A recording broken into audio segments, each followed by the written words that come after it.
আজকে তোমার দরবারে হাত তুলেছে, আল্লাহ যে হাতটা দিয়ে হাজারে আসওয়াদ কালো পাথর আল্লাহ করেছে।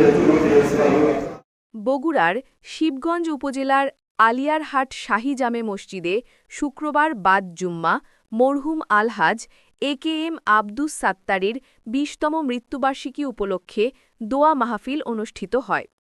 রাসেল আহমেদের তথ্যচিত্র, ডেস্ক রিপোর্ট।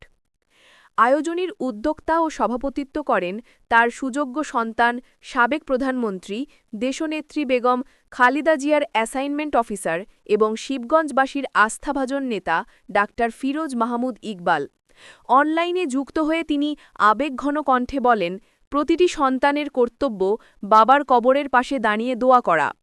জীবনের প্রতিটি ধাপে আমি বাবার জন্য প্রার্থনা করেছি।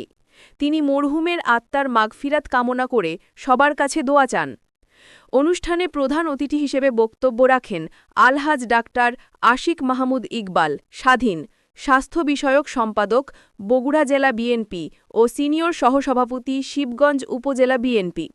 তিনি মরহুমের স্মৃতিচারণ করে তার আত্মার মাগফিরাত কামনা করেন এবং উপস্থিত সবাইকে তার জন্য দোয়া করার আহ্বান জানান।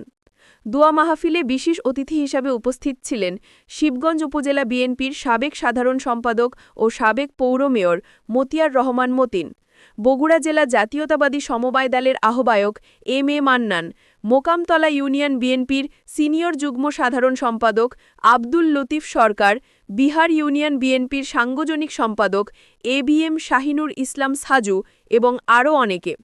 এছাড়াও শিবগঞ্জ উপজেলা ও জেলার ছাত্রদল ও যুবদলের বিভিন্ন স্তরের নেতাকর্মী, স্থানীয় গণ্যমান্য ব্যক্তিবর্গ ও সাধারণ মুসল্লিরা অংশগ্রহণ করেন।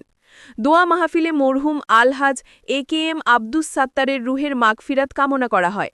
একই সাথে দেশ ও জাতির অগ্রগতি, কল্যাণ এবং সকল মুসলিম উম্মার শান্তি কামনায় বিশেষ মোনাজাত করা হয়। চলন বিলের সময়ের প্রতিচ্ছবি।